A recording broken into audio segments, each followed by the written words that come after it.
தஞ்சை அருகே இடிந்து விழும் நிலையில் உள்ள ஆரம்ப சுகாதார நிலைய கட்டடத்தை சீரமைத்து தர வேண்டும் என்ற கோரிக்கை எழுந்துள்ளது. கூடுதல் தகவல்களை வழங்குவதற்காக செய்தியாளர் ராஜா இணைந்திருக்கிறார். அவரிடம் கேட்கலாம். ராஜா, தற்போது பழுதடைந்திருக்கும் இந்த கட்டடத்தினால என்னென்ன மாதிரியான பாதிப்புகளை அப்பகுதியினர் சந்தித்து வருகிறார்கள்? இது குறித்து ஏற்கனவே மாவட்ட நிர்வாகத்திடம் தகவல் தெரிவிக்கப்பட்டதா? ஏன் நடவடிக்கை எடுக்கல? அதாவது இந்த ஆரம்ப சுகாதார நிலையம் என்பது பட்டுக்கோட்டை அருகே உள்ள மதுக்கூர் ஒன்றியத்துக்கு உட்பட்ட அத்திவெட்டி ஊராட்சி பகுதியில் இருக்கு.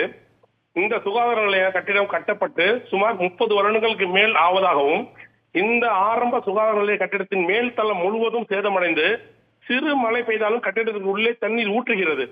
பக்கவாட்டு சுவர்கள் எல்லாம் தண்ணீர் ஊறி போய் பூத்து போய் என் நிலையிலும் இந்த கட்டிடம் இடியும் நிலையில் உள்ளது.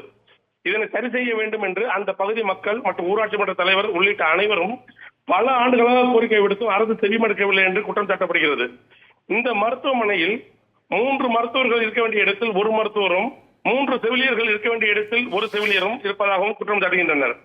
மேலும் இந்த சுகாதார நிலையத்திற்கான வரும் பயனாளிகள் பார்த்தீர்கள் என்றால் கல்யாண ஓடை, வாட்டாக்குடி, வாடியக்காடு, பழவேரிக்காடு என அத்திவெட்டியை சுற்றியுள்ள 10க்கும் மேற்பட்ட கிராம மக்கள் வந்து செல்வதால் ஒவ்வொருவரும் உயிரை கையில் பிடித்தபடி வந்து செல்வதாக கூறுகின்றனர். எனவே ஆபத்தை ஏற்படுத்தும் வகையில் உள்ள அத்திவெட்டி ஆரம்ப சுகாதார நிலைய கட்டிடத்தை சீரமைத்து தர வேண்டும் என்பது அந்த பகுதி மக்களுக்கு கோரிக்கையாக உள்ளது. தகவல்களுக்கு நன்றி ராஜா.